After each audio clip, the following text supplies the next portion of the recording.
Palibhasa kasi mga pahirap kayo sa mga taong nasa paligid nyo. Anong sabi niyo? Ha? Ba't hindi niyo lakasan para naman marinig ko? Pahirap kayo sa kapwa! Pabigat! Pabigat ka! Hoy, tanda! Hindi porket nag-iisa ka na sa buhay, sa akin mo ibubus ang galit mo sa mundo. Anong? Totoo naman ah! Ginagawa mo lang dahilan ng pag-iisa mo para kaawa ka ng lahat eh. Bakit? Malungkot ba ang mag-isa, Manong Roy? Masyado ka na bang malungkot? Kaya lumabas ka sa amoy lupa mong bahay? Para lang ireklamo yung tindahan at pag-initan ako, ha? Wala ka siguro magawa sa buhay mo, no? Aba, lintik kang bata ka. Siguro kaya ka ganyan? Gumagawa ka lang ng paraan para mapansin ka ng tao eh. Bastos ang bibig mo, Ramel. Bawiin mo sinabi mo.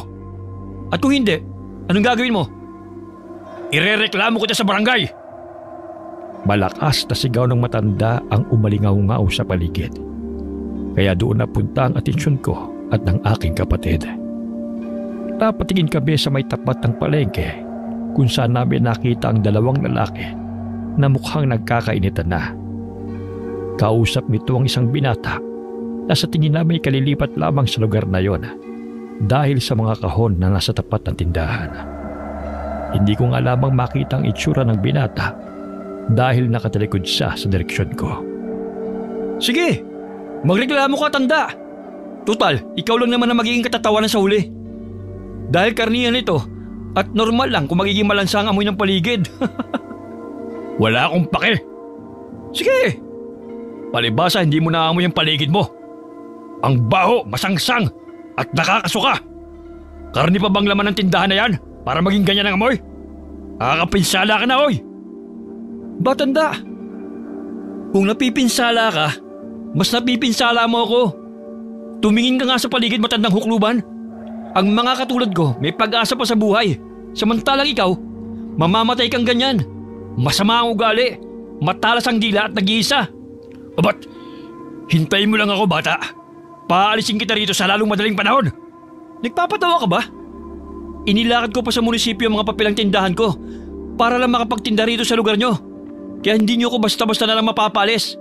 Kadarating mo lang rito, bata. Naiintindihan mo bang sinasabi mo? Kadarating mo lang.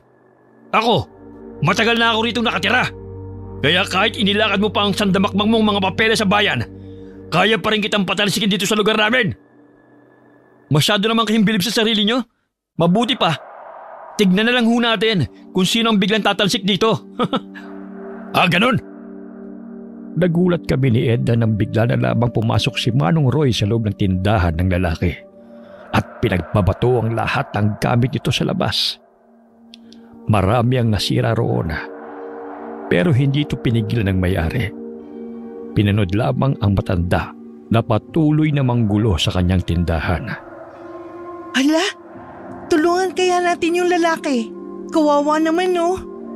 Anong tulungan ka dyan? Tumigil ka nga, ate. Nakita mo nang galit na galit si Manong Roy, oh. Mamaya niya madamay pa tayo. Aawatin lang naman natin sila. Para namang may tutulong tayo. Sa liit na katawan natin, baka tayo pa ang ibato ni Manong Roy dahil sa sobrang galit niya. Malay mo naman kahit papano may maitulong tayo para matigil sila sa pag-aaway. Hayaan na lang kasi natin sila. Tara na nga. Hindi na ako nakaangal sa kapatid ko. Dahil mabilis na niya akong hinigit pa uwi, hindi ko tuloy napigilan na ilang ulit na lingunin yung direksyon ng dalawang lalaki. Hanggang sa tuluyan kaming makapasok sa loob ng gate namin. Kinabukasan, habang naglalakad kami ng kapatid ko papunta sa trabaho ko, muli naming nadaanan ng galit na si Manong Roy sa harapan ng palengke, kung saan din namin ito nakita kahapon. Hindi katulad kahapon na puro sigaw lang ang ginagawa niya. Ngayon ay naging bayolente na siya at paminsan-minsan ay tinatamaan na ng sampal at batok yung binata. Tignan mo si Manong Roy. Hindi pa talaga nakontento sa gulong ginawa niya kahapon. At nandun na naman sa tindahan ng lalaki. Grabe na talaga ang ugali niya. Hinaan mo nga yung boses mo, ate. Baka mamaya niyan marinig ka ng matanda. Bakit? Totoo naman lahat ng sinasabi ko, ah. Palibhasa kasi walang kasama sa buhay kaya galit sa lahat. Ni hindi mo nga alam kung sino talaga ang may mali sa kanilang dalawa eh. Pero yung lalaki kagad ang kinakampihan mo. At si Manong Roy ang mali? Basta. Pakiramdam ko siya talaga may kasalanan kaya nagkakagulo. Sus, palibhasa kasi. Gwapo yung lalaki kaya siya yung kinakampihan mo. Huh? Gwapo ba? Sus, nagmamaang-maangan ka pa. Samantalang ang bilis mo naman pag gwapo yung pinag-uusapan. Aminin mo na. Pagbigyan mo na ako. Alam mo namang pogi lang ang kahinaan ko eh. At saka, wala namang masama kung mapugian ako. Single naman ako eh. Ewan ko sa'yo ate. Bago kami magpatuloy sa paglalakad ni Edna, napansin ko na kusa nang umalis si Manong Roy sa harap ng lalaki matapos niyang magwala. Nakaharap na rin sa pwesto ko yung lalaki, kaya nagkaroon ako ng pagkakataon na masilayan ang mukha ng binata ng ilang segundo. Masaya akong napangiti bago sumunod sa kapatid ko na nauna na sa paglalakad. Gwapo nga! Ha? Anong sabi mo? Anong binubulong-bulong mo dyan ate? Wala akong sinabi. Wala raw pero nakangiti. Masaya lang ako, bakit ba? Sus! Manahimik ka na nga lang, Edna. Nga pala, anong gusto mong ulam natin mamaya? Fried chicken na lang. Sige, samahan mo ako mamalengke pag uwi ha? Okay. Nakarating kami sa trabaho ko kung saan kahit papano ay tumutulong sa akin si Edna. Naiwan na kasi sa amin ang maliit na ukayan matapos mamatay si Mama sa sakit na kanser. Kaming dalawa na lamang ang nagtutulungan upang patuloy pa rin na maitaguyod ang tindahan. At sa awa naman ng Diyos, ilang taon na kami nitong nabubuhay dahil sa kinikita ng ukayan. Mabilis na lumipas sa mga oras at dumating na ang hapon. Maaga kaming nagsara ng tindahan ni Edna para pumunta sa palengke at bumili ng hapunan namin. Hindi pa man kami nakakarating sa mismong harapan ng palengke, agad kong isinipit sa likod ng tenga ko ang ilang buhok na nalaglag sa aking mukha para maging presentable ang ayos ko. Napansin ko na inilingan pa ako ni Edna, pero hindi ko na lamang siya binigyan ng pansin at agad na naglakad papunta roon sa bagong bukas na karnihan. May ngiti kagad sa labi ko nang makita ko na yung gwapong lalaki. Kuya, may karne po? Anong klaseng tanong yan? Talagang may karne dito ate. Karnihan kaya to? Tinignan ko ng masama si Edna nang marinig ko ang bulong niya. Binulungan ko rin siya pabalik. Huwag ka nga magulo. Ay, nakakita ka lang ng gwapo. Pati boses mo nagbago ate. Masyadong pa bebe. Shh! Sabi na huwag kang magulo eh. Tumahimik ka nga dyan. Buti na labang at hindi na nagsalita pa ulit si Edna. Kaya ibinalik ko na ulit sa gwapong lalaki ang atensyon ko. Agad niya akong nginitian at saka siya nagsalita. Meron miss. Ilang kilo ba ang gusto mo? Karneng manok ho ang hinahanap namin kuya. Meron ba kayo nun? Ay, wala kaming manok eh. Pero meron kaming karne ng baboy at kalabaw rito. Bagong dating lang. Sariwa po ba yan? Bakit parang may amoy na? Biglang namilog ang mata ko dahil sa pagsabat ni Edna. Kaya agad ko siyang sinaway. Edna, ano ba? Bakit? Nagtatanong lang naman ako bilang isang customer ate ah. Tumigil ka na nga dyan. Pasensya na ho. Mapagbiro lang talaga tong kapatid ko. Ay nako, ayos lang miss. Huwag mo lang pagalitin yung kapatid mo. Sanay rin naman kasi ako sa mga ganyang klaseng tanong. Napakagat ako sa sarili kong labi nang bigla kong tignan ng direkta sa mga mata ko ng tindero. May mapangakit pa itong ngiti habang nagsasalita. Kaya hindi ko maiwasan na biglang makaramdam ng pamumula. Buti na lamang talaga at nagsalita na siya. Kaya umiwas na rin ako ng tingin sa kanya. Pero huwag kayong mag-alala. Sigurado ako na sariwa pa itong mga binibenta ko. Sa katunayan nga niyan galing pa sa ibang lugar tong mga karne. Kaya talaga maganda ang kalidad. Paano mo naman na siguro? Hindi katulad ng ibang nagkakatay rito. Nakahapon pa yung tinitinda. Yung sa akin, kakakatay lang kanina. Mainit-init pa nga yung karne. Kung gusto mo, hawakan mo pa. Hahawakan na sana ni Ed ang mapulang karne na nakasabit sa aming harapan. Pero agad kong hinigit ang kamay niya papalayo roon at pinanlakihan siya ng mata. Buti na lamang at mukha namang naintindihan niya ang masama kong tingin. Kaya ibinalik ko na ulit sa gwapong lalaki ang aking atensyon. Hindi na kailangan hawakan. Pagbilan mo na lang ako ng kalahating kilo.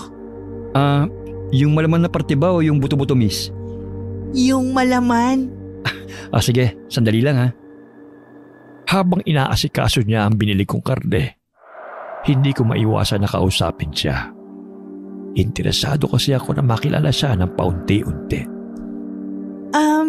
Bagong bukas lang ba tong tindahan mo? Oo, miss. Paano mo nalaman? Mukhang hindi ka pa kasi nakakapagligpit ng mga gamit nitong tindahan mo. May nakikita pa kasi kung ilang kahon dito sa labas. Sinusubukan ko pa kasi kung maganda talaga tong pwesto na to Wala pa nga akong customer Ikaw pa lang Talaga? Buena mano pala ako. Oo, parang gano'n na nga. Tumawa pa ako ng mahina hanggang sa naglakas loob na rin akong magpakilala sa kanya. Siya nga pala. Ako nga pala si Camila. Inabot ko sa kanya ang aking kamay na ilang segundo niyang tinitigan bago yun tanggapin. Makikipagkamay lang siya tulad ng inaasahan ko.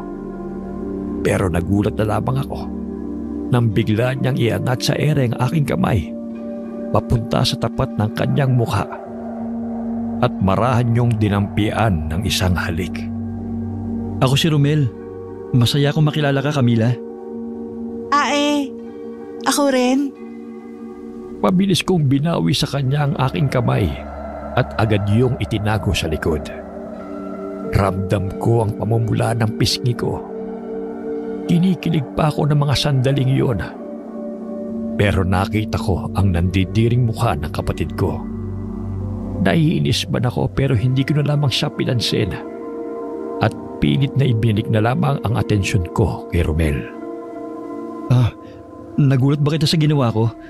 Pasensya ka na. Ganun kasi ang karaniwang ginagawa sa lugar namin. Sa tuwing may nakikilala kaming bagong babae. Naku, wala yun. Ayos lang. Sigurado ka ba? Oo naman. Nanibago lang kasi ako ng konti. Ngayon lang kasi may gumawa nun sa akin. Ganun ba? Mabuti naman. Nasa kalagitnaan kami ng pag-uusap ni Romel nang maramdaman ko ang paghigit ni Edna sa damit ko. Ate, hindi pa ba tayo uuwi? Hapon na. Magluluto ka pa ng pagkain natin. Oo nga pala. Yung karne ko nga pala, Romel. Tapos na ba? Pwede ko na bang makuha? Ay, pasensya ka na. Nawala bigla sa isip ko Ito na Salamat ha. Salamat din. Balik kayo Oo naman. Nang makauwi kami sa bahay, dali-dali kong ibinaba sa lamesa yung karne na binili namin. At agad daw umakyat sa kwarto para buksan ang bintana. Kahit kasi malayo sa mismong palengke, abot tanaw sa bintana ang tindahan ni Romel.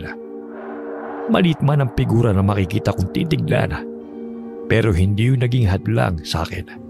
Partitigan siya habang nasa loob ng tindahan at abala sa kanyang mga ginagawa. Magluto ka na, ate. Nagugutom na ako. Sandali naman. Tama na yan. Nakita mo naman siya kanina. Hindi pa ba sapat yun? Ito na nga. Nakakainis ka naman Minsan na nga lang ako magkagusto tapos panira ka pa. Magluto ka na kasi. Mamaya ka na tumitig dyan pagkatapos natin kumain. Oo na. Magsasaing na muna ako. Kaya hugasan mo na yung karning baboy ron sa lababo. Karning baboy yung binili mo? Sabi mo fried chicken tayo ngayon. Eh anong magagawa ko? Wala daw manok doon sa tindahan ni Romel. Bakit ka pa kasi dun bumili? Pwede naman sa ibang tindahan eh. Nawala kasi sa isip ko. Hayaan mo, bibili na lang ulit tayo bukas sa palengke ng manok. Sinadya mo lang yata na bumili ng karning baboy kanina para makabalik bukas eh. Parang ganun na nga. Mukhang mapapadalas ang pagkain natin ng karne ah. Oh? Akala ko ba hindi ka mahilig sa ganong klase ng ulam? Dati yun, hindi na ngayon. Matapos magluto ng kanin, napansin ko si Edna na kumukuha ng pera sa bag niya at akmang lalabas na ng bahay. Kaya naman mabilis akong humarang sa mismong pintuan habang nakataas ang isang kilay. Aba, at saan ka pupunta ha?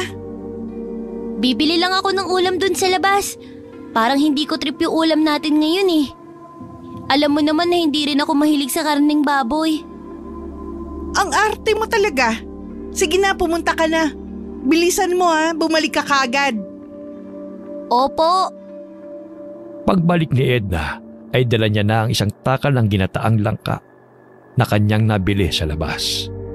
Kaya agad na akong naghain ng aming hapunan at tahimik na kumain. Pero nang matikbang ko na yung niluto kong karne, hindi maiwasan na mamilog ang mata ko sa gulat. Wow! Bakit? Tikman mo Edna, ang sarap! Anong masarap sa adobong baboy? Malangis kaya yan? Hindi kasi tikman mo. Kakaiba yung lambot. Kalasa pati niya yung karne ng corned beef. OA ka lang ate. Tikman mo na kasi. Masarap talaga yan. Ayoko. Ikaw na lang. Hindi ko talaga gusto kumain ng karne ngayon. Ikaw rin, hindi mo matitikman to. Taka na ate. At saka, mukhang kaya mo naman ubusin yan na ikaw lang mag-isa eh. Malinamnam kasi talaga yung laman. Mukhang totoo yung sinabi ni Romel na magandang araw yung kalidad nitong karne niya. Malambot eh. Sus, paraan mo lang yata yan para doon ka ulit bumili sa susunod. At saka, baka kasi ngayon ka lang nakabili sa poging tindero. Kaya kakaiba yung lasa. Loko ka talagang bata ka. Mga ilang saglit pa ay natapos ng kumain ng kapatid ko. Samantalang ako naman ay nanatili pa rin nakaupo sa lamesa. Ang kalahating kilo ng karne na dapat ay hanggang bukas ko pakakainin, naubos kong lahat. Tinatawanan na nga ako ni Edna dahil masyado raw akong malakas kumain. Pero dahil sarap na sarap ako sa ulam, hindi ko siya pinansin at nagpatuloy na lamang sa pagsubo ng kanin. Makalipas ang ilang minuto, nakangiti na akong tumayo habang nakahawak sa aking tiyan. Pinaghugas ko na rin kaagad si Edna ng aming pinagkainan at pinagsara ng bahay. Ako naman ay pumasok na sa aking kwarto at ilang oras na tumutok sa harapan ng sako-sakong damit na ititinda namin sa ukay para bilangin. Ate, matulog ka na. Bukas mo na yan tapusin. Mauna ka na. Malapit ko na rin namang mabilang tong lahat. Sige, pahinga ka na rin agad pagkatapos niya na. Lumanguna lamang ako kay Edna. Nang matapos ayusin ang lahat ng sako, matutulog na sana ako nang bigla na naman akong makaramdam ng uhaw.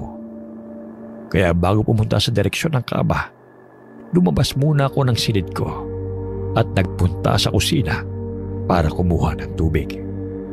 Pabalik na ako sa loob ng silid nang mapansin ko ang kaunting liwanag na nagmumula sa maliit na siwang ng bintana. Kaya naman lumapit ako roon at aayusin na sana yung pagkakasara. Pero napunta ang atensyon ko sa tindahan ni Romel nang mapansin na bukas pa yun.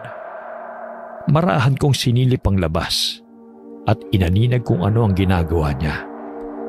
Ay, masyadong malayo. Wala tuloy akong makita. Wala ka talagang makikita dyan. Ay, ano ba? Ginulat mo ako. Bigla kong nahampas ang balikat ni Edna nang magulat ako dahil sa biglaan niyang pagsulpot sa may bandang likuran ko. Kanina pa kaya ako rito? Masyado ka lang abala sa pagtitig doon sa tindahan ni Romel kaya hindi mo ako napansin. At saka, bakit ka ba kasi nandito, ate? Iinom lang naman dapat ako ng tubig. Pero napansin ko na bukas pa pala yung karnihan ni Romel. Kaya napatingin ako. Ang sipag pala ni Romel, ano? Kahit madilim na, nasa tindahan pa rin siya at nagtatrabaho. Sus, itulog mo na nga lang yan, ate. Initigan ko ng masama ang kapatid ko at agad na rin pumasok sa loob ng kwarto ko para matulog. Habang nakahiga, agad na pumasok sa isip ko ang eksena namin ni Romel kanina sa palengke. Ang matatamis nitong ngiti sa akin at ang kakaibang uri ng tingin na kanyang ibinabato sa tuwing magkakaroon kami ng aksidenteng pagtatama ng mga mata. Sa loob-loob ko ay kinikilig talaga ako. Kinabukasan, maaga akong gumising para maghanda ng almusal. Hindi ko nga maintindihan ang sarili ko. Pero pakiramdam ko sabik akong pumasok ng araw na yon sa ukayan. Kaya hindi pa man tuluyang sumisikat ang araw. Kasama ko na si Edna papunta sa trabaho. Ate si Kuya Romel. Nasaan? Yun Nang papalapit na kami sa tapat ng tindahan ni Romel, nagmamadali akong inayos ang suot kong bestida bago inihanda ang matamis kong ngiti. Magandang umaga, Romel. Camila? Magandang umaga rin naman. Saan kayo pupunta? May tindahan kasi kami sa unahan nitong palengke na binabantayan namin ni Edna. Ah, kaya pala bis na bis ka? Oo. Ayoko pa man. Agad na kami nagpaalam kay Romel para pumunta sa tindahan. Mukhang naiinis na kasi sa akin si Edna dahil sa tagal ng pag-uusap namin, kaya napilitan na akong umalis. Sumapit ang hapon at inabutan na kami ng kapatid ko ng paglubog ng araw sa daan habang papauwi. Hindi ko na rin nagawa pang silipin ang tindahan ni Romel dahil nasa tapat pa lang kami nito. Agad kong napansin ang kumpul ng mga tao na abala sa pagbili. Halatang marami ang nasarapan sa kanyang karne, kaya binabalik-balikan ito. Ilang oras akong nakahalumbaba sa harapan ng bintana namin dahil hinihintay ko na maubos muna yung tao bago ako tuluyang lumabas ng bahay at puntahan si Romel. Papalabas na ako noon nang sumulpot naman si Edna at nagtanong. Oh, saan ka pupunta, ate? Bibili lang ako ng karne, ha? Huwag mong sabihin na seryoso ka nang sinabi mo na mapapadalas ang pagbili mo kay Kuya Romel ng karne. Mukha ba ako nagbibiro ng sinabi ko yun? Oo! Pwes mali ka. Dahil seryoso ako. Diyan ka na muna. Babalik din ako agad. Ate! Hindi ko na pinansin pa ang pagtawag sa akin ni Edna dahil dali-dali na akong umalis. Nang makarating ako sa tapat ng tindahan ni Romel, malambing akong ngumiti sa kanya at mahinhin na ipinatong ang aking kamay sa estante na humaharang sa aming dalawa. Oh, Camila, anong ginagawa mo dito? Bibili ng karne mo? Ha? Hindi ba kabibili mo lang sa akin kahapon? Bakit? Bawal na bang bumili sa'yo ulit? Hindi naman. Oh, ilan ba yung bibilhin mo? 1 kilo na. Nabitin kasi ako sa kalahati kagabi. Puro laman, di ba? Oo. Siya nga pala. Mukhang hindi ka ginugulo ni Manong Roy, ah. Ah, matagal na kasing wala yun dito. Umalis na. Ha? Talaga? Ang alam ko kasi wala na yung ibang pamilya na mapupuntahan. Bakit naman kaya siya umalis? Ewan ko. Bigla na lang daw kasing umalis, sabi sa akin nung may-ari ng lupa. Kung sa bagay, mabuti na rin yun para hindi ka na niya ginugulo. Kaya nga eh. Oh, ito na nga pala yung karne mo. Salamat, ah. Sa susunod ulit ah. Siyempre naman. Naging madalas ang pagbili ko ng karne kay Romel. Kahit na si Edna ay nagtataka na rin dahil sa araw-araw na ginawa ng Diyos, karne ang ulam ko. Yun kasi ang paraan ko para makita si Romel. Nitong mga nagdaang araw kasi, mas lalong dumami ang bilang ng mga bumibili sa kanya.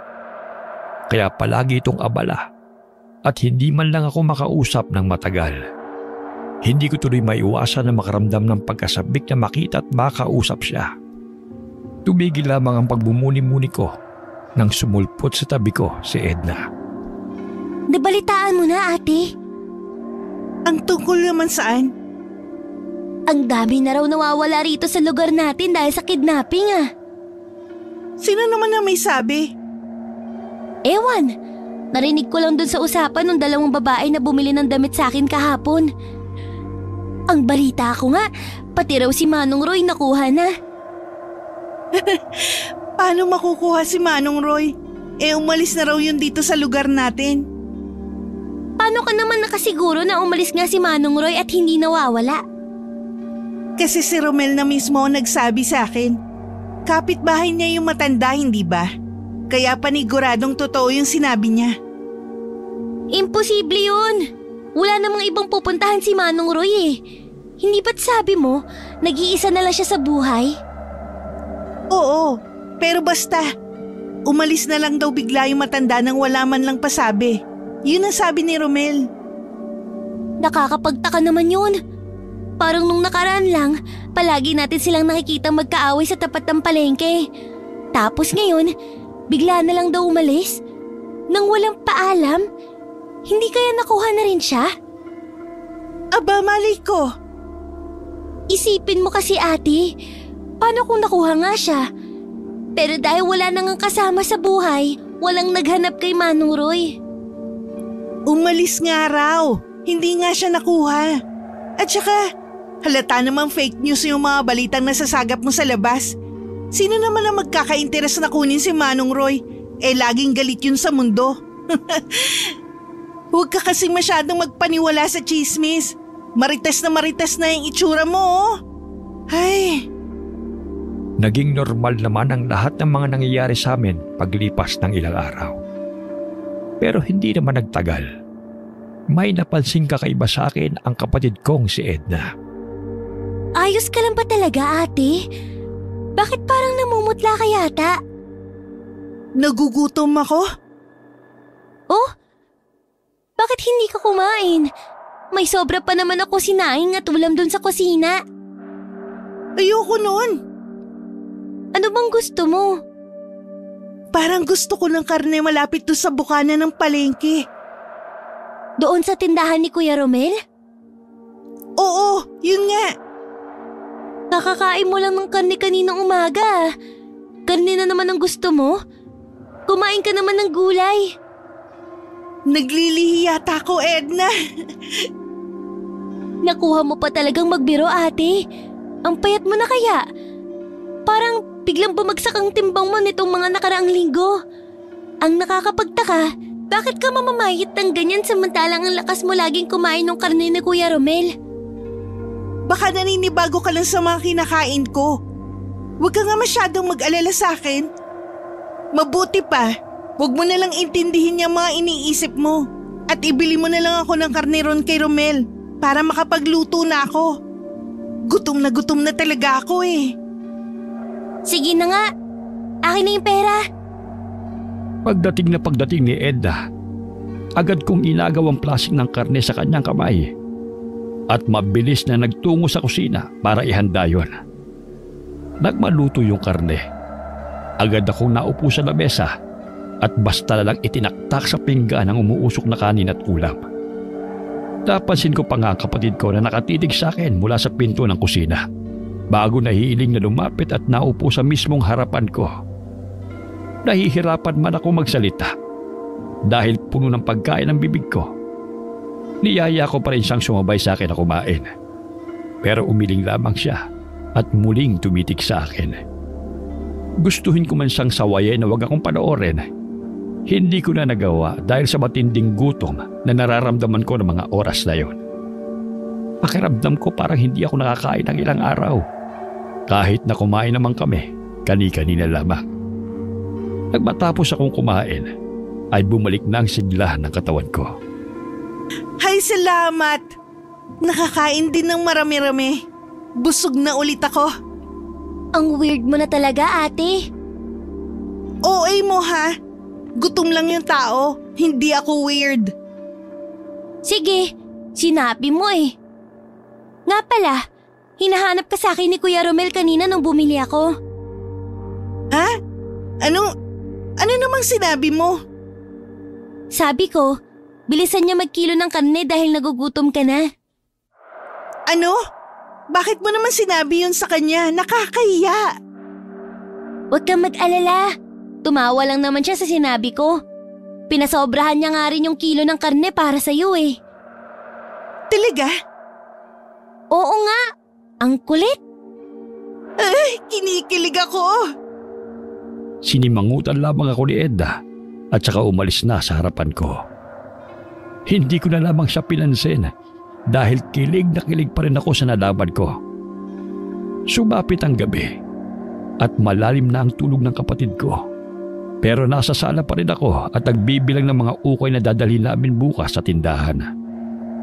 Maya-maya pa ay nagsisimula na ulit kong malamang sikmura ko dahil sa gutom. Dahil doon kaya naman tumayo ko at pumunta sa kusina para tignan sa kabinet ang pwedeng kainin. Pero wala naman akong matipuhan doon. Kumuha na lamang ako ng tinapay sa lamesa at isinubo yon sa aking bibig. Ngunit hindi ko pa man tuluyang nalulunok yun. Agad na bumaliktad ang sikmura ko at ininuwa ang tinapay. Gusto ko yung kainin dahil sa gutom. Pero sa tuwing ipinipilit kong lunukin ang kapirasong parte ng tinapay na yon, agad ko rin yung sinusuka. Kaya naman pumasok na lamang ako sa kwarto at itinulog ang kalam ng aking tiyan. Kinabukasan, maaga akong binulabog ni Edna sa kwarto ko. Ate, gumising ka dyan ate. Bakit ba? Ikaw bang may gawa ng mga kalat dun sa kusina? Anong kalat? Yung mga sumabog na karne sa sahig. Anong sumabog? Teka nga, titingnan ko. Dali-dali akong bumangon sa kama at mabilis na tumakbo sa kusina para tignan ko anong tinutukoy ng kapatid ko. Namilog ang mga mata ko dahil sa dami ng kalat na nakita ko. Anong nangyari dito? Bakit mo sa akin tinatanong yan? Hindi ba't ikaw yung nahuling pumasok sa kwarto natin kagabi? Ako nga, pero hindi naman ako may gawa niyan. Kung hindi ikaw, sino? Aba malay ko, alangan naman na ako ang gumawa niyan. At saka kung ako nga talaga, bakit ko naman ikakalat yung mga karne sa sahig? Ano ko, baliw? Baka naman pusa lang ang may gawa niyan. Ewan, basta ang alam ko, walang pusa nakakapasok dito sa bahay natin. Kaya ako ang pinagbibintangan mo? Wala naman ako sinabi na ikaw. Baka lang naman kasi alam mo kaya sa'yo ko tinatanong. Sus!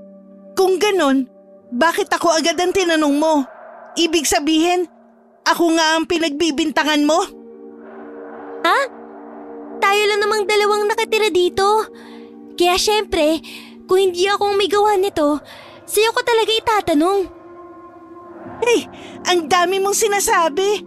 Maglinis ka na lang dito. Ang aga-aga pinaiinit mo ang ulo ko. Pagkatapos ng kaguluhan namin ni Edna, napansin ko ang pasimpleng pagmamatsyag niya sa akin. Ngunit binaliwala ko na lamang yun. Ang inaalala ko kasi, ang hindi pangkaraniwang gutom na madalas kong nararamdaman.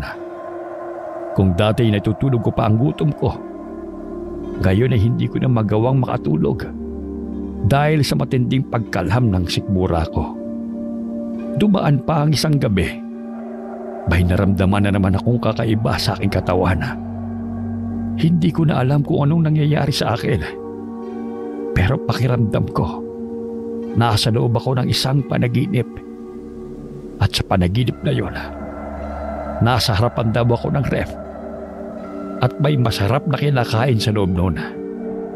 Hindi ko man maigalaw ang buo kong katawan. Ramdam na ramdam at nalalasahan ko yung sarap na kinakain ko. Ate, anong ginagawa mo? Bigla akong nagising sa magandang panaginip ko. Agad akong napalingon at nakita ko na lamang ang kapatid ko sa may pinto ng kusina habang may nakatutok na flashlight sa akin. Ha? Bakit kumakain ka niyan? Nang ano? Anong ibig mong sabihin? Bakit ka kumakain ng hilaw na karne? Anong karne? Wala naman akong kinakain, Edna. Ano yung hawak mo? Napatingin ako sa hawak ng kamay ko. Sa bigla ko ay nabitiwan ko yun. Kasabay ng mabilis na pagtayo mula sa pagkakaupo sa sahig. Kitang-kita ko ang duguan kong mga kamay. Pati na rin ang bumagsak na hilaw na karne sa may paanan ko. Anong nangyayari sa akin? Ate, Hindi ko kinain yung karne, Edna. Hindi ko yun kinain. Sabihin mo sa akin, di ba hindi? ate kumalma ka. May sakit ba ako? Baliw na ba ako, Edna? Maniwala ka, hindi ko alam kung anong ginagawa ko. Akala ko nananaginip lang ako kanina. Hindi ko alam na kumakain na pala ako ng karne. Naniniwala ako sa'yo, ate.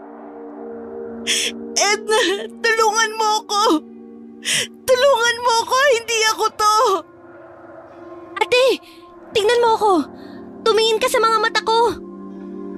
Edna, anong nangyayari sa akin? Bakit ko kinain yun? May mali ba sa akin? Walang mali sa'yo, ate. Siguro may sakit ka lang kaya ka nagkakaganito. Baliw na yata ako.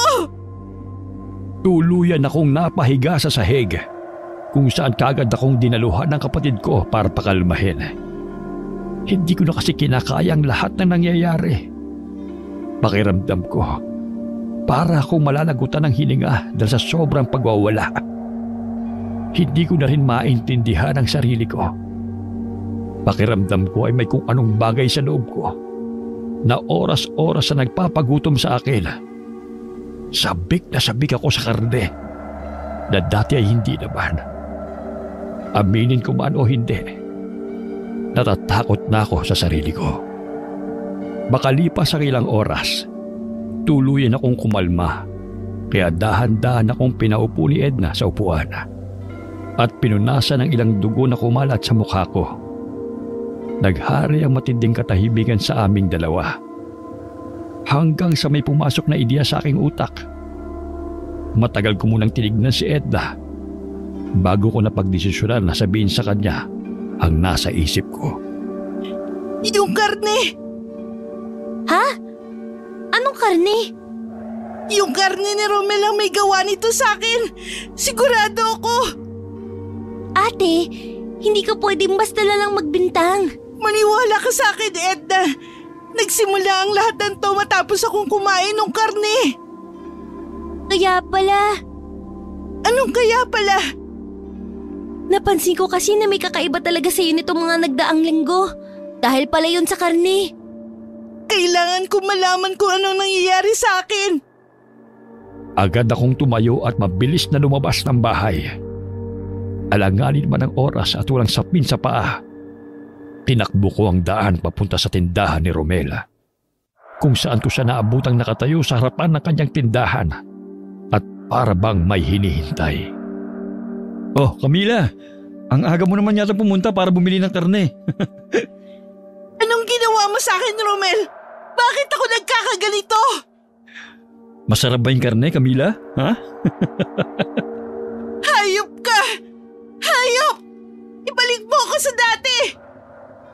Imbes na sagutin ako, nagulat na labang ako na may bigla siyang itinapon sa paanan ko. Nang yumuko ako para tignan yun, doon ko nakita na kapirasong karne pala ang ibinato niya sa akin. Gaya nung nangyari sa akin sa harapan ng ref, hindi ko nakontrol ang buo kong katawan at nagulat na lamang ako nang mapansin kong nakayuko na ako sa lupa at parang aso na kinakain ng karne na yon. Tuloy-tuloy na ako sa pagkain noon nang dumating si Edna na mabilis akong pinigilan. Buti na lamang at napigilan niya ako. Nang bumalik ako sa wisyo, wala na si Romel sa paligid. Kaya naman kagad kaming umuwi sa bahay kung saan ako umiyak na umiyak dahil sa mga nangyari. Ate, tahan na. Hahanap tayo ng paraan para maipagamot ka. Huwag ka nang umiyak. Wala akong sakit, Edna. Kailangan ko lang alamin kung ano bang klaseng karne ang pinakain sa akin ni Romel para mahanapan ko ng lunas ang mangyayari sa akin ngayon. Yun lang. Kung ganon, sasama ako sa'yo, ate. Hindi pwede. Baka mapahamak ka lang.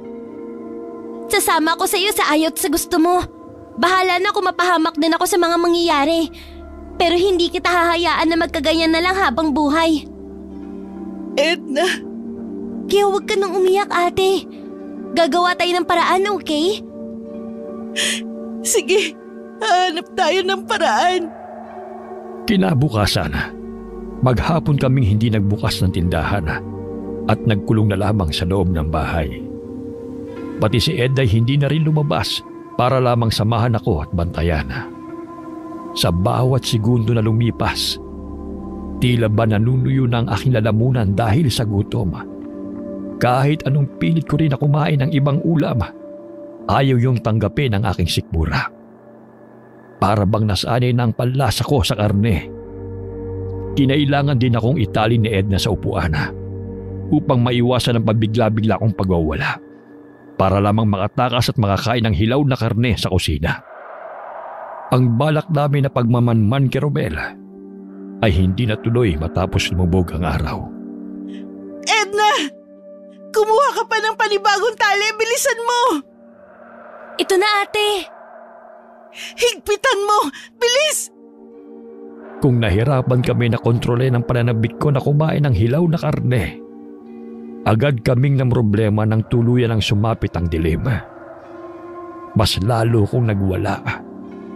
At kahit ako mismo na may-ari ng aking katawan, ay nahirapan din na pigilan ang sarili na tumakas mula sa pagkakatali sa upuan. Mag-uumaga na nang pareho kaming magising ng kapatid ko sa sala. Magdamag kasi niya akong binantayan. Agad na tinanggal ni Edna ang makapal na tali sa pareho kong kamay at paa. Buti na lamang at kinaya ng tali na yun ang pagwawala ko. Ate? Ayos ka lang ba? Oo, ikaw ba? Nasaktan ba kita kagabi? Hindi. Wala akong kasugat-sugat. Mabuti naman kung ganun. Ilang araw akong nanatili sa loob ng bahay at sinanay ang sarili ko na kontrole ng matinding gutom sa karne. Hanggang sa dumating na ang gabi na hinihintay namin ni Edna. Huwag ka mag-alala, ate. Mag-iingat ako. Basta huwag na huwag kang lalabas sa pinagtataguan mo, ha? Kahit anong mangyari. Hindi natin alam kung anong kayang gawin ni Romel. Baka saktan ka din niya o gawin katulad ko. Ate, huwag ka magsalita ng ganyan. Gagawa tayo ng paraan para mahanapan ka ng lunas, di ba? Kaya nga nandito tayo ngayon at mamanmanan si Kuya Romel. Pasensya na. Hindi ko lang talaga mapigilan. Tanggalin mo na muna, ate, sa isipan mong tungkol sa problema natin. Sa ngayon, dapat maging maingat tayo. Hanggat wala pang sapat na impormasyon na nakakalap tungkol sa kung anong karne ang pinakain niya sa'yo, hindi tayo titigil sa pagmamanman. Edna? Nandito lang ako, ate. Hindi kita iiwan kahit anong mangyari sa gabing to. Pero ipangako mo na tatakbo ka kapag may nangyaring hindi maganda, ha? Pero paano ka kung… Kaya ko ang sarili ko, Edna. Ikaw, sarili mo dapat tinuuna mo. Pero ate… Huwag na makulit. Sige, ate. Pangako. Binantayan namin ang oras hanggang sa sumapit ang gabi. At nakita na nga namin si Romel na nagsasara ng kanyang tindahan. Bago patayin ang ilaw, ilang ulit itong lumingon sa paligid. bago tuluyang isinara ang pinto. May dala itong sako at mabagal ang mga hakbang na naglakad papunta sa masikip na eskinita habang sumisipol. Hindi ko napigilan na makaramdam ng kaba habang tahimik na sumusunod dito. Ang Romel na nasa aming unahan ngayon ay malayong-malayo na sa binata na nagustuhan ko noong unang araw na makita namin siya. May kakaiba na itong aura na nagpapabilis ng tibok ng puso ko sa masamang paraan. Nagpatuloy si Romel sa paglalakad hanggang sa bigla na lamang tong tumigil sa harap ng maliit na palaruan, kung saan namin natanaw ang isang binatilyo na nakahiga at mukhang malalim na ang tulog. Sa palagay ko ay isang pulubi ang batang yon. Ang sunod na ginawa ni Romel ay bumuhay sa nanlalamig kong dugo. Aswang! Mabilis na tinakpan ng mga kamay ko ang bibig ni Edna at saka ako bumulong. Shh! Huwag kang maingay, Edna. Baka marinig niya tayo. Pareho tayo mapapahamak nito kapag nagkataon. Kitang-kita namin ni Edna kung paano hinawakan ni Romel ang leeg ng binatilyo. At tila ba may kakaiba itong lakas. Dahil walang kahirap-hirap niya yun na iniangat sa ere na parabang manika lamang. Sa isang mabilis na galaw ng kanyang kamay, napansin na lamang namin na butas na pala ang tiyan ng bata at nasa loob na ang kamay ni Romel na tila ba may kinakaparoon. Hindi na rin nakagalaw ang binatang hawak niya na kaagad na binawian ng buhay. Diyos ko! Huwag kang maingay. Umalis na tayo rito, ate. Aswang si Kuya Romel. Baka patayin niya rin tayo. Shh! Huwag kang matakot, nandito si ate. Hindi kita hahayaan na malapitan ni Romel. Hindi kita hahayaan na mapahamak. Ate, ayoko na rito. Gusto mo bang umuwi na? Pero wala kang kasama. Kaya na ni ate to. Huwag kang mag-alala sa akin. Paano kung mahuli ka niya? Walang tutulong sa'yo. Makakaligtas ako, pangako. Sa ngayon, bumalik ka na sa bahay at magsarado ka ng lahat ng pinto. Babalik ako oras na malaman ko na ang sagot sa lahat. Pero ate... Iligtas mo ang sarili mo, Edna. Parang awa mo na. Mag-ingat ka, ate. Kahit nanlalabo na ang aking mga mata dahil sa pag-iyak, pilit ko pa rin pinanonood ang pagtakbo ng aking kapatid papunta sa kabilang direksyon. Bago muling sinundan si Romel na binabagtas naman ang daan papunta sa lumang bilyaran ng aming barangay. Bit-bit ang sako kung saan nakapaloob ang katawan ng binata. Muling naghanap si Romel ng panibago niyang bibiktimahin. Umabot sa 3 katawan ang nasa loob ng sako. Pero katulad nung nangyari sa unang biktima, walang kahirap-hirap na binuhat niya yon hanggang sa makabalik sa mismong tapat ng tindahan. Nanlaki ang pareho kong mga mata. Nanlaki ang pareho kong mga mata. Nang makita ko kung paano niya yon isa-isang hinubaran at para bang hayop na kinatay sa isang mahabang metal na lamesa. Halos bumaliktad ang sikmura ko matapos kong mapagtanto na ang lahat pala ng kanyang mga binibentang karne ay laman ng tao. Pero ang takot na aking naramdaman ay mas lalong nadagdagan matapos kong mapanood kung paano pa simpleng kinagat ni Romel ang hinihiwa niyang karne na tila ba sarap na sarap ito. Diyos ko, aswang nga siya. Alam kong kanina ka pa nanonood, Camila. Lumabas ka na dyan. Parang huminto sa pagtibok ang aking puso matapos kong marinig ang mahinang bulong na yon ni Romel. Biglang nanghina ang tuhod ko dahil sa matinding takot at tuluyang napaupo sa aking pinagtataguan. Nang makabawi ng lakas, mabilis ang naging mga pagkilos ko. Tumakbo ko papalayo ng tindahan. Pero agad na nahawakan ni Romel ang aking buhok at marasyong hinigit papalapit sa kanya. Ah! At saan ka pupunta? Hindi pa tapos ang palabas. Romel, bitiwan mo ko! Ha? Bakit naman? Hindi ka ba nag-i-enjoy sa mga ginagawa ko? Baliw ka na! Hindi ba't gustong gusto mo nitong karne ko? Ano nangyayari sa'yo ngayon? Hindi ko alam na ito palang sinasabi mong magandang kalidad ng karne na ipapakain mo sa akin. Niloko mo ako! Niloko? Baboy o tao? Karne pa rin yun. Hindi ka ba nasasarapan? Hindi ka ba nabaliw sa kakaibang lasa? Aswang ka! Aswang! Ako pa rin to, Camila, si Romel. Hindi ba't gustong gusto mo ako? Hindi ba? Ano bang pinagsasabi mo? Oh, ba't itinatanggi mo ngayon? Totoo naman gusto mo ko. Baka nga patay na patay ka na sa akin eh. Hindi ako magkakagusto sa aswang!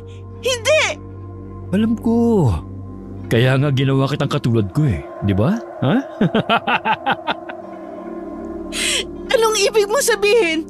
Sumagot ka! Ginawa kitang katulad ko.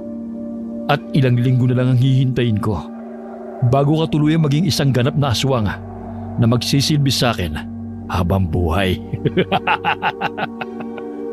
Hayop ka! Unang araw pa lang na makita kita, alam ko na kaagad na magkakagusto ka sa akin. Alam kong babalik ka sa tindahan ko para kunin ang atensyon ko. At hindi nga ako nagkamali. Dahil wala ka pa mang ginagawa, nakuha mo na kaagad ang puso't isip ko. Hindi kita makalimutan, Camila. Gustong gusto kitang akitin sa bahay niyo sa tuwing lumulubog ang araw. Gusto kitang dilaan ang bawat parte ng iyong katawan at isa-isang putulin ang lahat ng buto mo hanggang sa wala nang matira sa'yo. Binabaliw mo ako, Camila. Layuan mo ko, hayop ka! Oh, hindi ba't ito naman talaga ang gusto mong mangyari? Ang mapunta ako sa'yo? Nandito na ako, Camila. Sayong-sayo na ako. Tulong! Tulungan niyo ako! Tulungan niyo ako, mga kapitbahay! Ano ba? Huwag ka kang maingay. Saklolo! May aswang dito! Ayaw mo talagang tumigil, ha?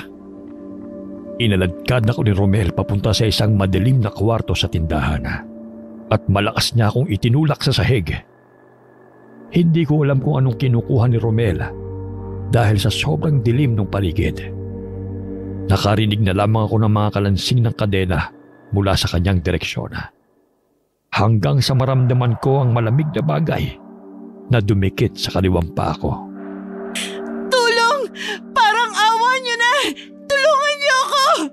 Walang makakarinig sa'yo rito. Pakawalan mo na ako, Romel! Tigilan mo na ako! Manahimik ka. Hindi ka aalis at walang aalis. Kailangan ako ng kapatid ko! Kailangan ako ni Edna! Dahil lang ba dun? Sige, kung gusto mo, gagawin ko rin siyang aswang katulad ko para tatlo na tayong maghahasik ng lagim dito sa bayan nyo. At ako ang paglilingkuran yung lahat. Huwag! Bakit? Ayaw mo bang maging katulad ko? Kumpara sa ibang aswang, malakas kami, Camila. Sobrang lakas. At kahit ilang araw pa ako magbabad sa tirik ng araw, hinding-hindi ako manghihina. Isa akong daghamon. Ako ang hari ng lahat ng aswang. Wala akong pake! Huwag na huwag mo lalapitan ang kapatid ko! Ni dulo ng daliri niya! Huwag na huwag mo hahawakan kundi! Kundi ano? Sabihin mo, Camila. Ano ang kaya mong gawin sa akin, ha? Ano? Papatayin kita! Sigurado kung wala ka na mabibiktima na ibang tao! Uy, nakakatakot ka naman, Camila. Ano bang magagawa ng isang katulad mo sa akin? Umiyak? Ha? Hayop ka! Pilit ko siyang inaabot pero dahil may kadenang nakatali sa aking mga paa. Nang hina na labang ako dahil sa pagod. Pero hindi ko pa rin siya nahawakan man lang. Hindi ko na alam kung anong gagawin ko para makatakas. Nawawala na rin ako ng pag-asa. Pero pilit pa rin akong nagsisisigaw upang humingi ng tulong sa labas. Nagbabaka sakali na may biglang mapadaan doon sa tindahan at may makarinig sa akin. Lalapitan sana ako ni Romel, dala ang isang malaking hiwa ng karne. Nang mapatingin ako sa direksyon ng pinto ng tindahan at marinig ang isang pamilyar na boses. Ate Camila! Edna! Edna, huwag kang papasok! Tumakbo ka na! Ang kaninang pagod at panghihina na nararamdaman ko ay agad na napalitan ng pangamba matapos kong marinig ang nag-aalalang boses ng aking kapatid mula sa labas. Takot na takot ako sa pwedeng mangyari kay Edna na mga oras na yon. Kaya bago pa man siya tuluyang puntahan ni Romel, agad kong inabot ang binti nito at mahigpit na niyakap para pigilan siya na makapaglakad papunta sa labas. Takbo, Edna! Takbo! Bitiwan mo ko, Camila! Huwag kang papasok!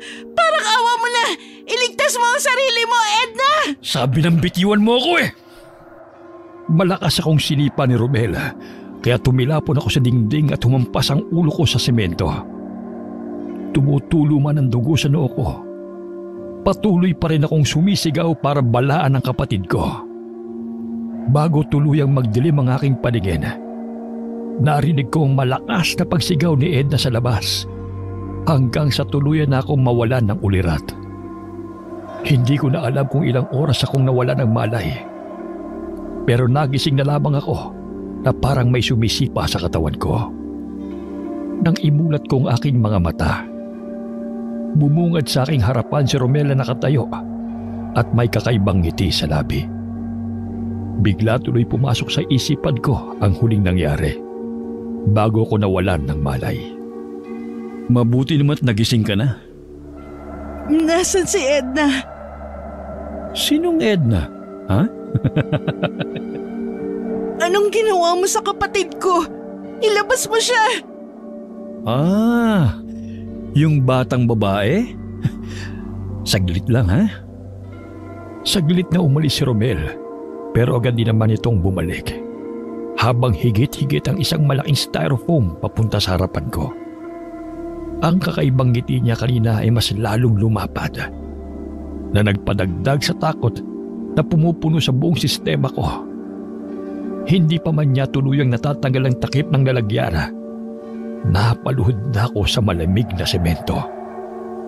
Tignan mo, Camila. Titigan mo ang mahal mong kapatid. Tuluyan niyang binuksan yung styrofoam at tumambad sa akin ang ilang putol na bahagi ng katawan ng tao na nakababad sa tubig na puno ng yelo. Ayokong maniwala na patay na ang kapatid ko. Pero may isang bagay na nakakuha ng aking atensyon mula sa halo-halong laman ng styrofoam.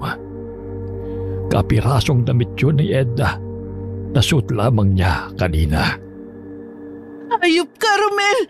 Pinatay mo ang kapatid ko! Pasensya ka na, Camila. Ayaw kasing pumayag na kapatid mo na kumain ng karne para maging isang katulad ko. Katulad natin. Kaya pinatay ko na lamang siya, ha? Ang kapatid ko! Bakit ka ba nagagalit? Hindi ka rin naman matatanggap ni Edna kapag tuluyan ka na naging daghamon. Sa huli, ikaw rin mismong papatay sa kanya. Inunahan na lang kita, Camila. Huwag na huwag mo kong ikukumpara sa sarili mong hayop ka! Kahit anong gawin mo, hindi ako magiging aswang! Magpapakamatay na lang ako kaysa maging isang kalahi mo, Romel! Magkaiba tayo! Pweh! Dinuraan ko siya na kaagad niyang ikinagalit. Ba't lintik kang babae ka? Tinutukan ako ni Romel ng kutsilyo sa leeg.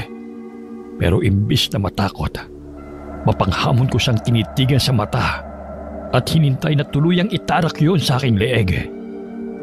Sige, ituloy mo, Romel! Total pinatay mo na rin naman ang kapatid ko!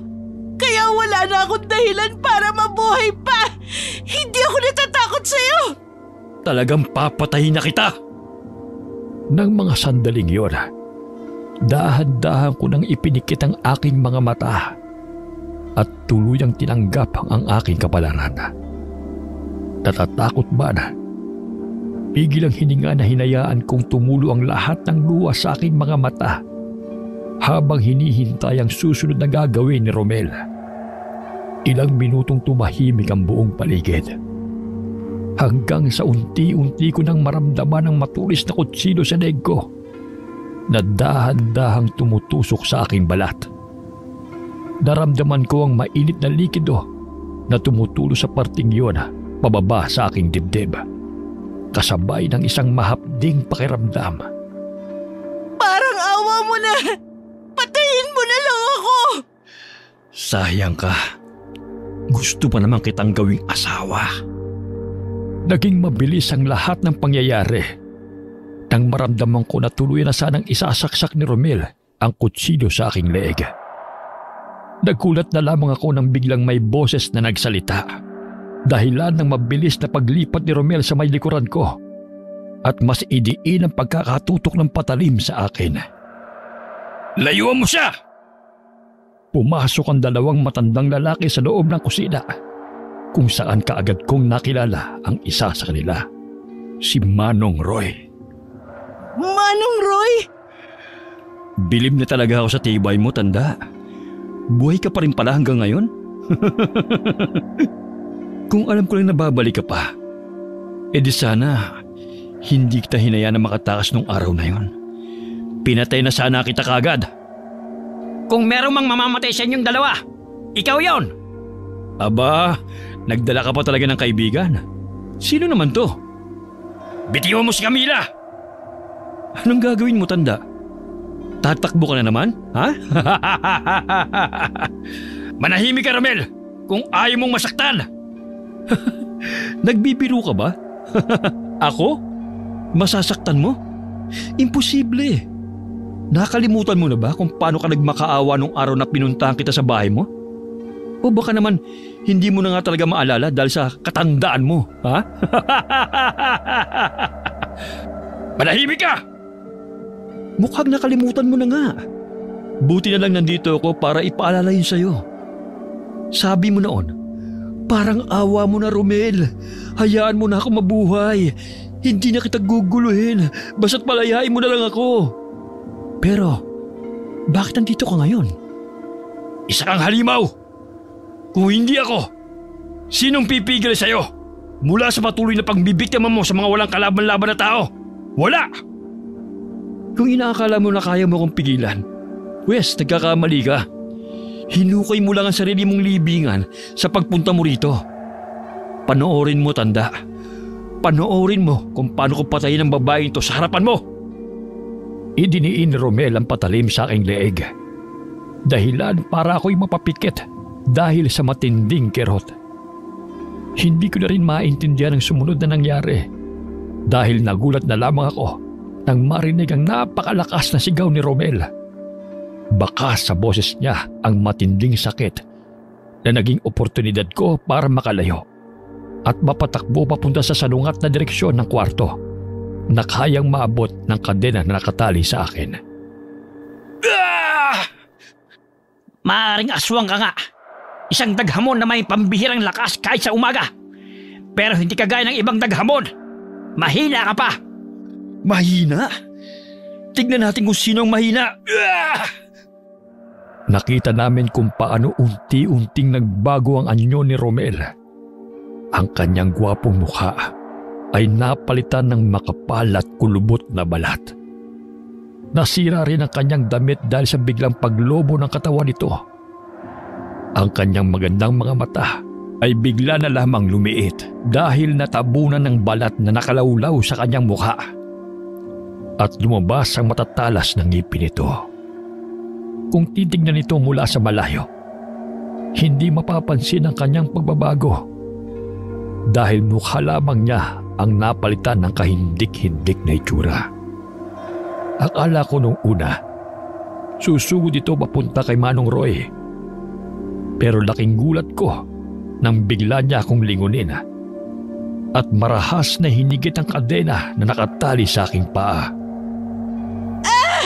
Tulungan niyo ako! Sinabi ng bitiwan mo siya! Dahil sa ginawa niya, muli akong nakaramdam ng panibagong takot para sa aking kaligtasan. Gustuhin ko man na iligtas ang aking sarili at humanap ng pwedeng kapitan para hindi niya ako tuluyang mahila.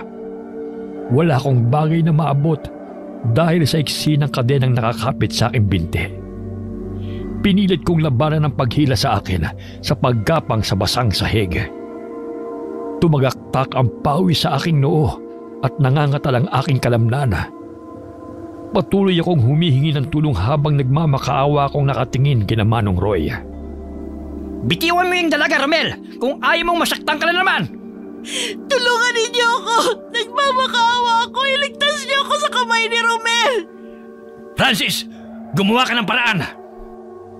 Nakita ko na mabilis na tinanggal ng matanda ang balabal sa kanyang katawan at tumambad sa amin ang napakaraming bagay na nakadikit sa katawan nito. May ilang maliit na bote at patalim din doon. Pero ang inilabas ng kasama ni Manong Roy mula sa kanyang likod ay isang mahabang itim na buntot pagi. Sa isang mabilis na galaw, narinig ko na lamang ang malakas na lagitik nito sa aming direksyon ni Romela. Bigla tuloy akong napapikit dahil sa takot, habang pilit pa rin na hinihigit ang sarili ko papalayo sa aswanga. Aray! Ang mga katulad mo ay walang lugar dito sa mundong ibabaw! Tama na!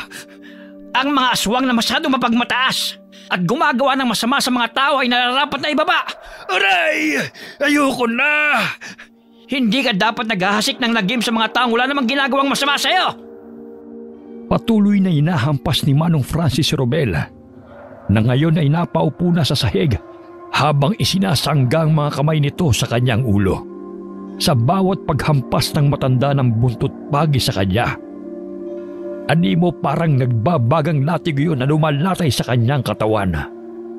Umuusok at nalalapnos ang kanyang balat tuwing tatamaan, dahilan para manghina ang katawan ng binata. Habang inaatake ng matanda ang aswanga, agad naman akong nilapitan ni Manong Roy, dala ang isang palakol. Mabilis niyang naputol ang kadena sa aking paa, kaya naman kagad akong tumayo para makalayo.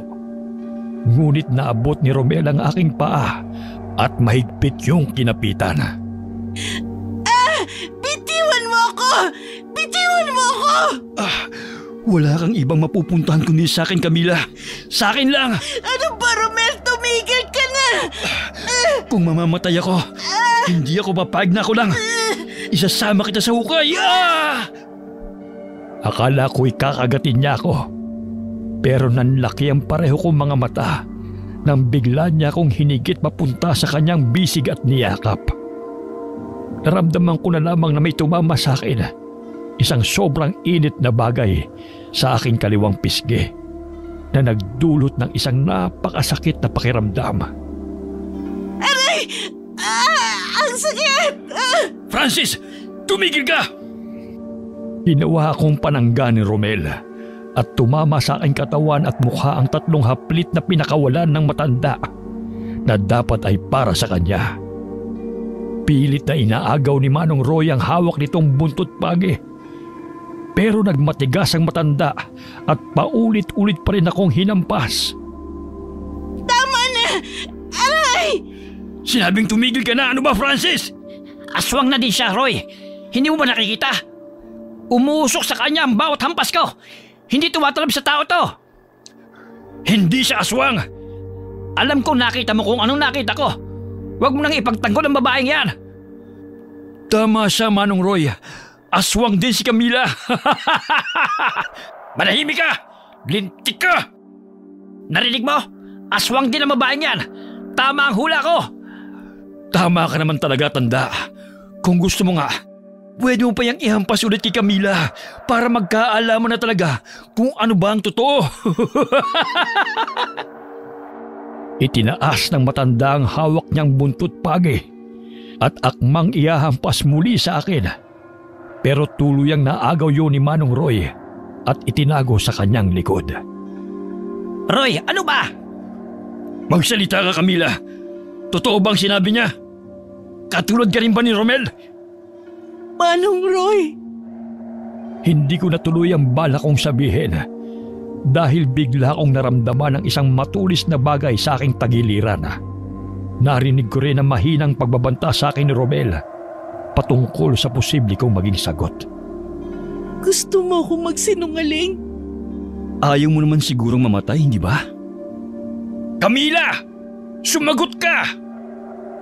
Ilang saglit kaming nagkatitigan ni Manong Roy bago ako tuluyang nakapagpasya na sabihin ang totoo at dahan-dahang umiling. Bigla kong naramdaman ng isang napakalakas na puwersa sa aking tagiliran at ang mainit na kamay ni Romela na nakapasak na mismo sa loob ko. Hindi ko man tignan. Alam kong basa na rin ang damit ko dahil sa mga dugo na lumalabas sa aking katawan. Hayop ka talaga, Romel! Binitiwan ako ni Romel at buong lakas na itinulak dahilan para tumumba ko sa sahig at tuluyang mapadapa. Dahan-dahan kong kinapa ang aking tagiliran at naramdaman ko ang paglabas ng mainit na likido sa butas ng sugat ko. Aray! Camila! Kahit nahihirapang gumalaw, pinilit kong gumapang papalayo kay Romel na ngayon ay sinusugod na ni Manong Francis. Roy! Hawakan mo siya! Papatayin kitang hayop ka! Aray! Hindi ko na nagawa pang lingunin kung ano ang ginagawa nila kay Romel. Pero narinig ko ang malalakas na palahaw nito. Indikasyon ng hirap at sakit na dinaranas. Nakarinig din ako ng mga bakal at boteng nababasag sa paligid. At tumagal yun ng halos kalahating oras bago ko nakita ang dalawang matanda na lumapit sa akin. Puno ang mga ito ng dugo at kalmot sa katawan. Kailangan mo nang madala sa ospital. Baka maubusan ka ng dugo. Kumapit ka lang, Camila. Dadalhin ka namin sa bayan. Ano pong nangyari kay Romel, Manong Roy? Huwag ka na mag-alala. Ligtas ka na. Binuhat ako ng dalawang matanda at agad na isinakay sa tricycle ni Manong Francis. Bago pa man umandar ang sasakyan, tuluyan na akong napapikit at nawala ng malay dahil sa dami ng dugo na nawala sa akin. Naalimpungatan na lamang ako nang makarinig ako ng mga boses at kalusko sa lugar na aking kinahihigaan. Nasaan ako, Manong Roy? Nasa ospital ka ngayon. Nawalan ka ng malay kaya dinala ka namin dito. Matagal na po ba ako nandito? Matagal-tagal na rin. Ilang araw na ho ba ang nakalipas? Mahigit 1 linggo kang walang malay. Si Edna, ang kapatid ko, nailibing na. Anong libing ang tinutukoy mo? Pinatay ho ni Romel si Edna. Tuluyang nabasag ang aking boses matapos kong sabihin ang mga salitang yon. Hindi ko pa rin kayang tanggapin ang kalunos-lunos na inabot ng aking kapatid sa kamay ng aswang na yon. Buhay ang kapatid mo, Camila. Po? Buhay si Edna. Makikipagtalo pa sana ako nang biglang bumukas ang pinto ng aking kwarto at pumasok ang aking kapatid na si Edna. May mga benda ito sa iba't ibang parte ng katawan at mukhang ilang araw nang umiiyak dahil sa pamamaga ng kanyang mga mata. Edna, buhay ka nga talaga.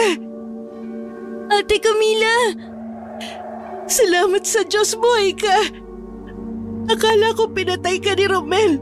Akala ko hindi na kita makikita. Nakatakas ako, ate! Naabutan namin siyang tumatakbo nung gabing papunta pa lang sana kami sa karnihan ni Romel. Puro galos ang katawan niya at umiiyak habang humihingi ng tulong sa labas ang bawat bahay sa lugar niyo. Nakita niya kami at agad na nilapitan para ihingi ka ng tulong.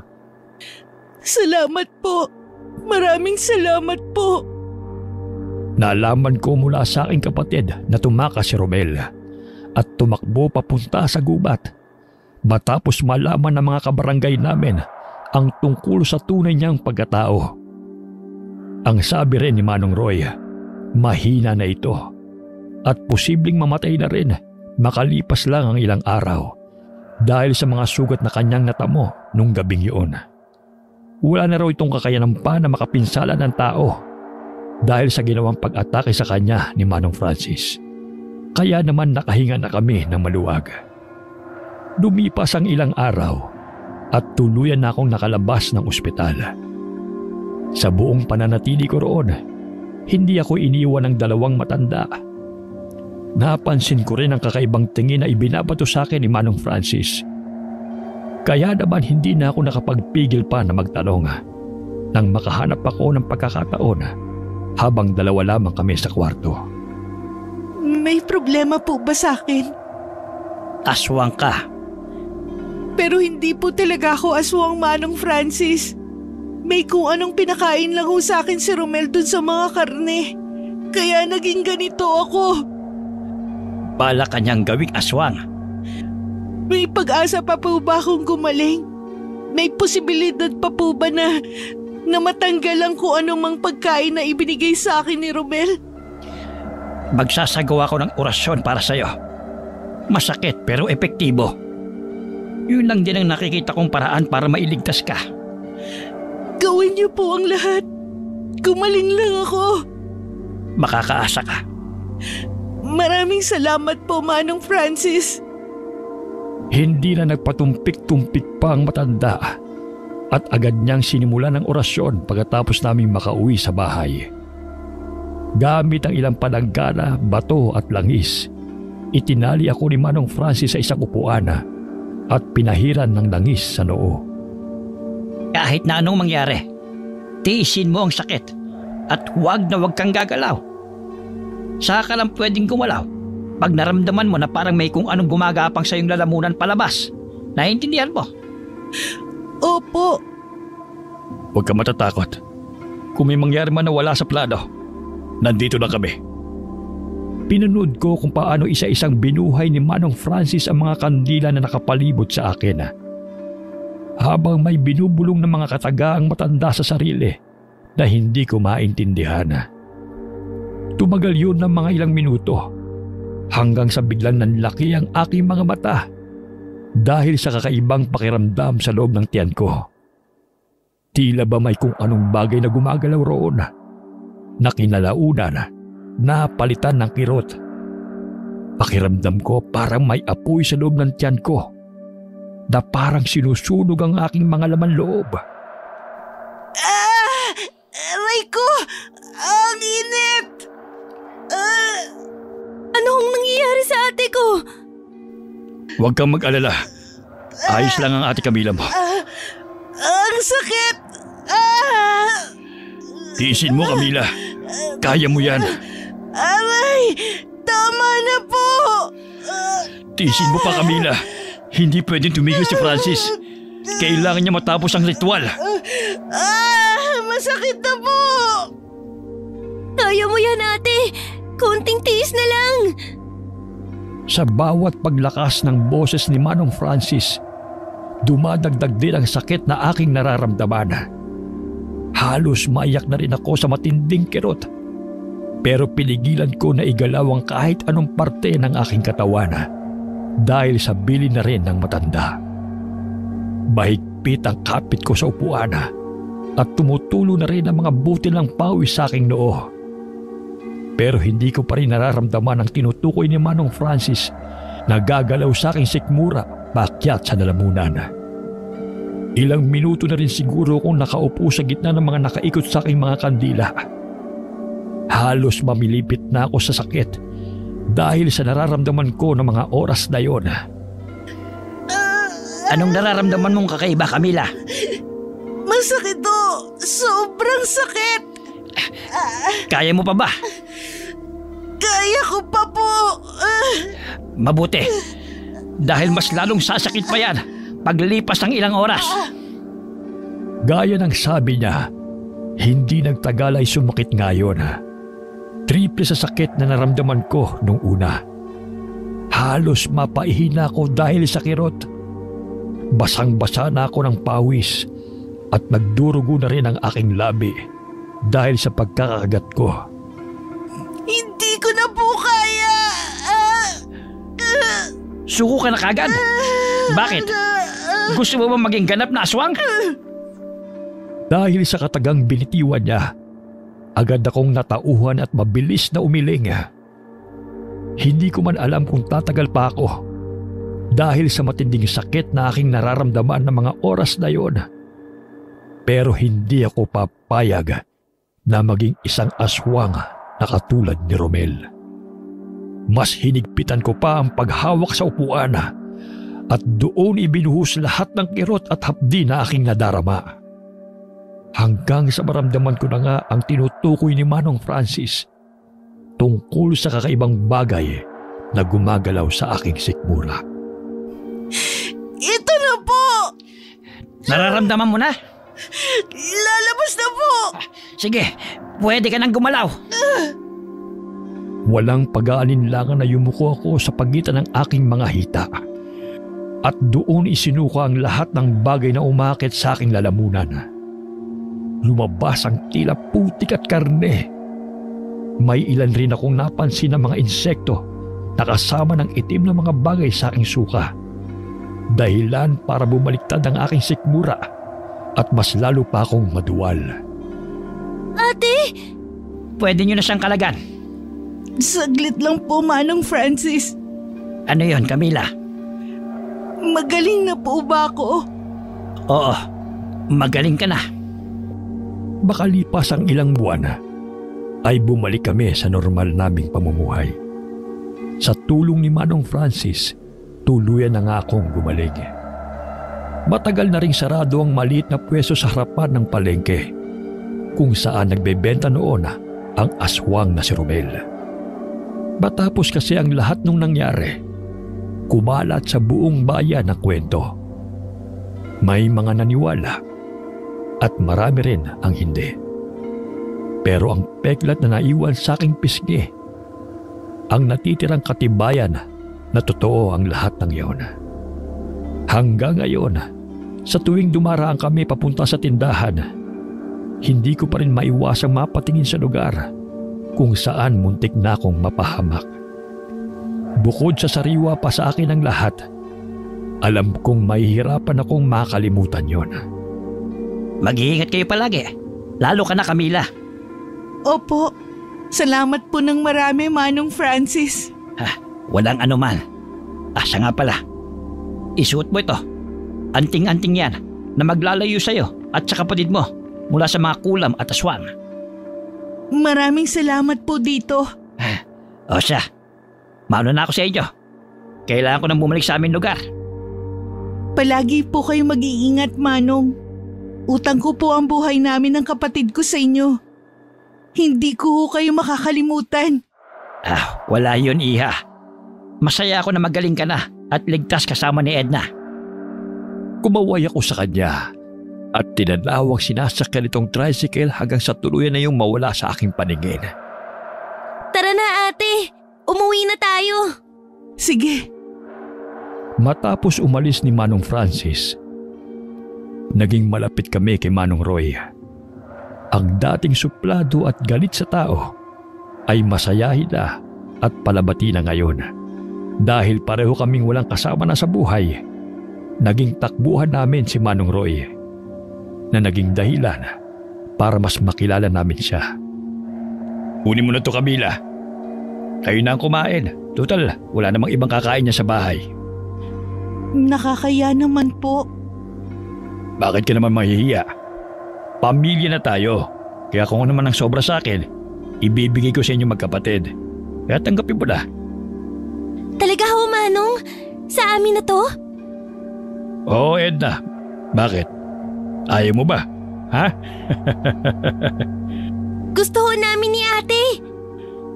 Kung gusto mo talaga, sa'yo na. Wow! Salamat ho, Manong. Nalaman ko rin mula kay Manong Roy na kaya pala ito biglang nawala ay dahil inalam niya ang dahilan ng kakaibang amoy ng tindahan ni Romel. Hanggang sa matuklasan nga niya na tao ang kinakatay ng binata. Sinabi nito na nahuli siya ni Romel bago pa man siya makatakbo. At katulad nung nangyari sa akin noon, tinalian din siya nito ng kadena at balak na siya ng patayin. Mabuti na nga lang daw at nakatakas siya rito. Agad niyang pinuntahan ang kakilala niyang manunugis para bumalik sa barangay namin at patayin si Romel. Doon nga raw niya ako natagpuan. O paano? Mauna na ako sa inyo. Malapit ang dumilim kaya umuwi na rin kayo, ha? Opo, Manong. Edna, tara na. Aalis na po kami. Bilisan mo, Edna. Kailangan pa natin magluto ng pagkain natin mamaya. Anong ulam natin? Meron pa yata tayong gulay at isda dun sa ref. Ay, Bakit? Ano bang gusto mo? karne sana ate. Seryoso ka? Karne? Hindi. Tiningnan ko lang naman kung papayag ka ate. Puro ka talaga kalokohan. Pero seryoso ate, kakain ka pa ba ng karne pagkatapos ng nangyari? Bakit mo naman naitanong? Wala naman. Ano, kakain ka pa ba ng karne? Hindi na. Hindi na. Wakas.